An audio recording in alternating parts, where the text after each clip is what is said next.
To today's topic, the story of Target Canada. So, Target is a well-known retailer in the United States. They make billions and billions of dollars. People love Target. People travel from Canada to the United States specifically to buy things from Target. Okay? Travel long distances, hours and hours with their family. So, let's get into the story. The business timeline. Okay, the business timeline. In March 2013, the first Target store opens in Guelph, Ontario. They got the first ever Target. There was so much enthusiasm, so much happiness that Target was finally in Canada over so many years. So Target, clearly, they believed, like Walmart, that they could bring discount retailer. You can say it's a department store, discount department store. And, Target and Walmart in the United States are pretty similar on price. But actually, fun fact, Target and Walmart, 1962. They both started in the same year, 1962. Walmart is called Walmart because it was started by Sam Walton. Sam and Bud Walton. They were brothers. The country was way more united back then. But maybe I'll do a separate video on Walmart one day. I don't know. I don't know how long I'm going to be having this room because, today's August 11th. I rented. I have 2 more sessions, so I have 1 more. I promise you it's going to be a happier subject, the next video. And then after that, on August 25th, I have the in-person event. So, but anyways, I'll find a way to get videos to you, and it'll be high-quality content. Hopefully you want to watch the whole thing. So, but back to Target. Target eventually opened 133 stores in Canada. Okay, 133 stores. Now, that doesn't sound like a lot. When you see 133 stores, you might say, Walmart has 12,000 stores, department stores across North America, Canada, United States. 12,000. So 133 is not a big number. But believe me, 133 stores is a huge number for Canada. Huge. And that's all provinces. I don't think any territories, but they were across many, many provinces, not only Ontario.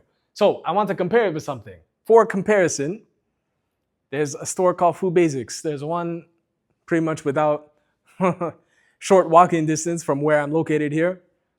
And there are 146 Food Basics stores. And they're all located within Ontario. They started in 1995, believe it or not. And Food Basics is actually not started by Metro. Food Basics was started by A&P. A&P Canada, it was once the largest grocer on planet Earth. You can look it up. I think it's ampersand. Anyways, A&P, if you Google it or Copilot it or ChatGPT it, they'll tell you all about A&P. It ended up going bankrupt. But it started as A&P property. They designed it to compete with Loblaw. Loblaw created No Frills around that time, 1995. Anyways, but there in total, in 2025, let's talk about 2025, there are 146 Food Basics stores, and they've been in business for multiple decades. So let's go back. 133 stores is a huge amount of stores, and this is all within 1 year. Okay, I'm pretty sure I have a slide here. How did they do it? They bought the leases of 220 Zellers locations. I'm a little bit under the weather, so if I break into coughing, hopefully I can edit it out, but I might forget to edit it out. But you're important. You're important. This is the date, this is the time, this is the location to record the video. It's funny because 2 days ago, I was completely perfect. And right now I'm sick, so I'm gonna pause it here. This is important. I'm not gonna let anything disrupt this because I want to talk to you about Target. Why? Why do I want to talk about Target? Let's talk about why. Because if we don't learn from history, we're going to repeat the same mistakes that Target did. At the end of the day, I gotta make sure that this is recording. Otherwise, I'm just wasting my time here. Target, any business, small business, whether you're making millions of dollars, hundreds of dollars, thousands of dollars, tens of thousands, hundreds of thousands, or millions or billions. There's a group of people that are gathered in a room and they're designing products, research and development about what products are people are going to want to use in the future. Okay, like this phone. This phone, I'm sure it's an older phone, 2018 it was released, but it took many years of research and development. That's if anyone works in technology, you've heard many stories about people making a lot of money in tech. It's all for research and development. Okay, it's all research and development. But anyways, back to Target. Target, they bought the leases of 220 Zellers locations. Okay, Zellers used to do very well. I think it's a Canadian retailer. Maybe it wasn't. I don't remember seeing it in the United States, but it was similar to Walmart in terms of discount retailer. But I guess they wanted to exit the market. So they didn't end up using all 220 locations, but they ended up doing 133 stores. This is East York Town Center. So if you're familiar with the area, I don't know if you're from Toronto or not, East York Town Center, it's so interesting because they repurposed it. Now there's a Dollarama. There's so many different stores occupying the space that used to be all totally occupied by Target. It was one of their largest locations, actually. And there's another one, Danforth. If you know Danforth, Shoppers World. That was also one of their biggest. It became Lowe's. And now I just recently discovered, I was there recently, and now Lowe's is out of that location as well. Lowe's couldn't make any money there. Business. The only thing that keeps you in business is if people wake up in the morning and say, today I'm going to go to Target. Today I'm going to go to Lowe's. Lowe's, Lowes. And it's so interesting because across the street now, I think it opened in 2019, there's a Costco. Pretty much the only Costco that is accessible in the downtown area. And by the way, they're getting a new transit line too. Ontario line, they're getting Thorncliffe Park Station. So eventually you're going to be able to get back and forth to Costco by transit, public transit, whenever the Ontario line comes into existence. By the way, Ontario line, it's a little bit off topic, but it's 19 kilometers from Don Valley. It used to be Science Center, Don Valley Station, Eglinton, Don Valley, or Don Mills, all the way to CNE exhibition grounds, and it goes across the Don River, Don Valley, like literally across it. So when you're driving up or down the Don Valley, you're going to be seeing this huge, huge line go across. We're talking about mountains. We're connecting mountains, and they've actually started constructing it. It's it's going to be a huge thing. I hope they're considering safety and they're not only considering speed, but it's a very ambitious project, the Ontario line. Anyways, I mentioned this. Did I even mention Costco yet? Costco is open across the street now, and Costco is doing very well. It's, as mentioned, the downtown location. Costco, you need a membership. Maybe I should do a video on Costco too. I like businesses. I like analyzing businesses, why businesses succeed, why businesses fail. Of course, Target still does very well in the United States, and their business is still growing, actually, because Americans buy things. They buy things from all over the world. They buy things made within the USA and made across the world. Canada, unfortunately, the reason why Zellers went out of business, the reason why Target moved out is because Canadians don't buy. And then also, I have to mention Hudson's Bay. Hudson's Bay, Canada's oldest company. They had 99 department stores. They say right now they're in court. There's a woman called Ruby Liu. She happens to be from China. She made an agreement with Hudson's Bay when they went bankrupt that they're going to buy the leaseholds, the leases that they occupy. Why? What's the benefit of getting the leaseholds? Just like Target did with Zellers, you lock in the rent that, in the case of Target, Zellers was paying a certain amount per price per square foot. That's usually how it goes for commercial lease. And they don't increase it.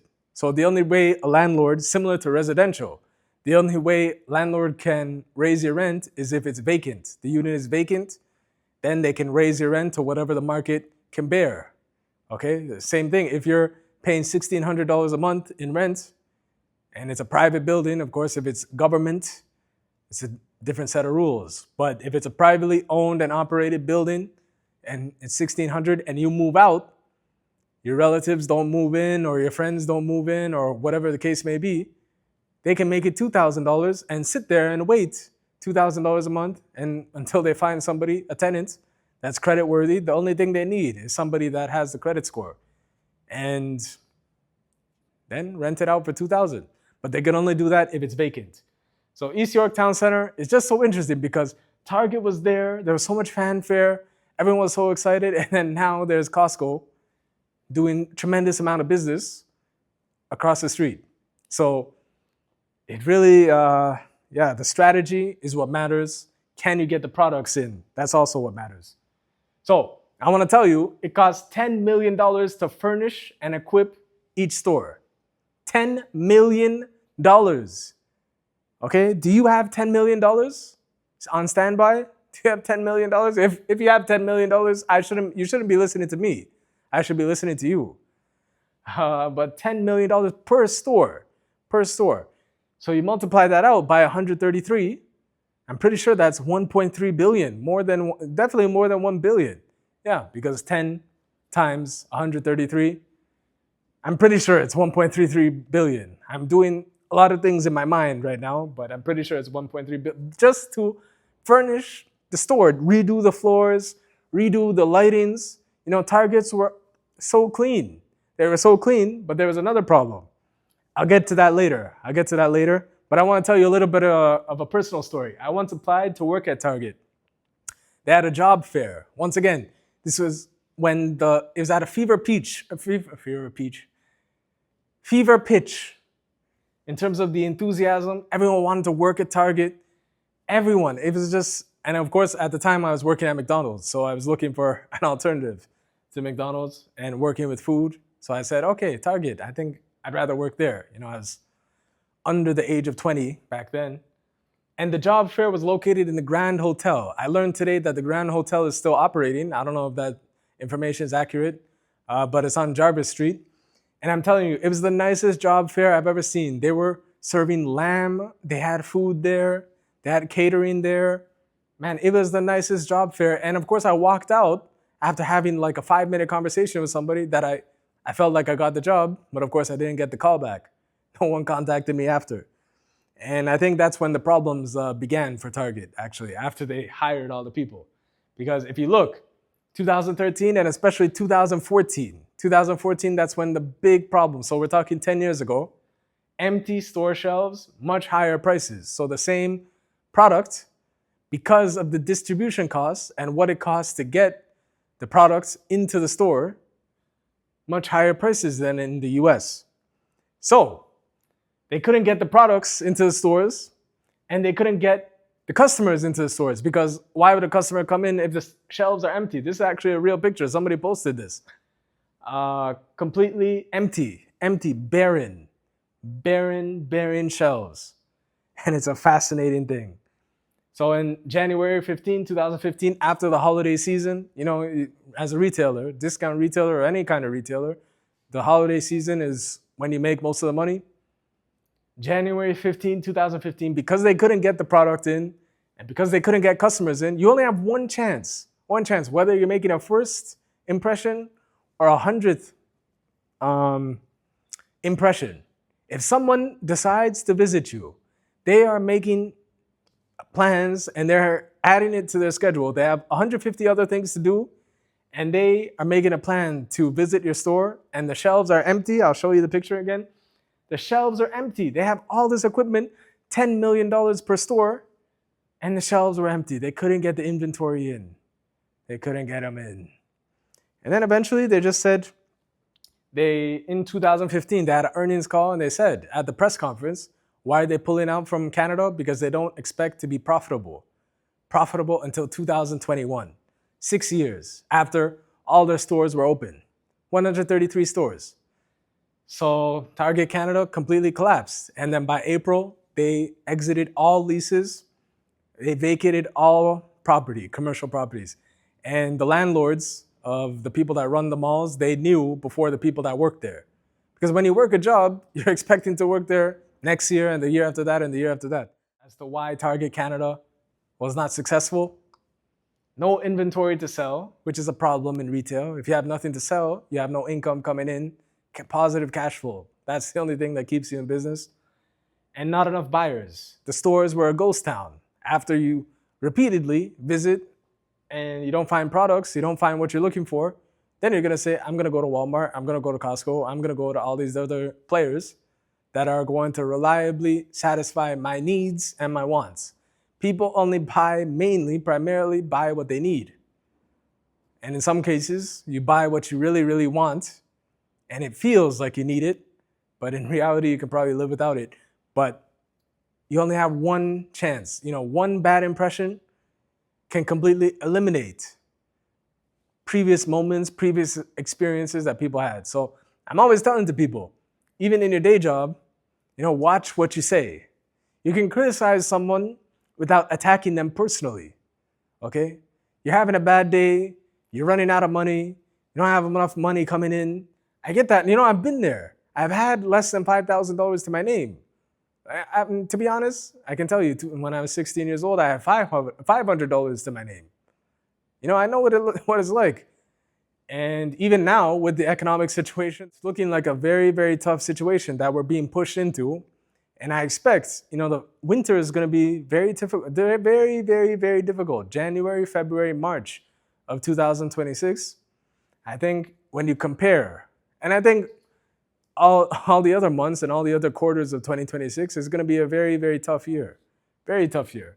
Probably not as bad as COVID, but where are these exports going to go? If they're not going to go to the United States, what reason does Toyota have to continue making the Toyota RAV4? That's the largest, car plant.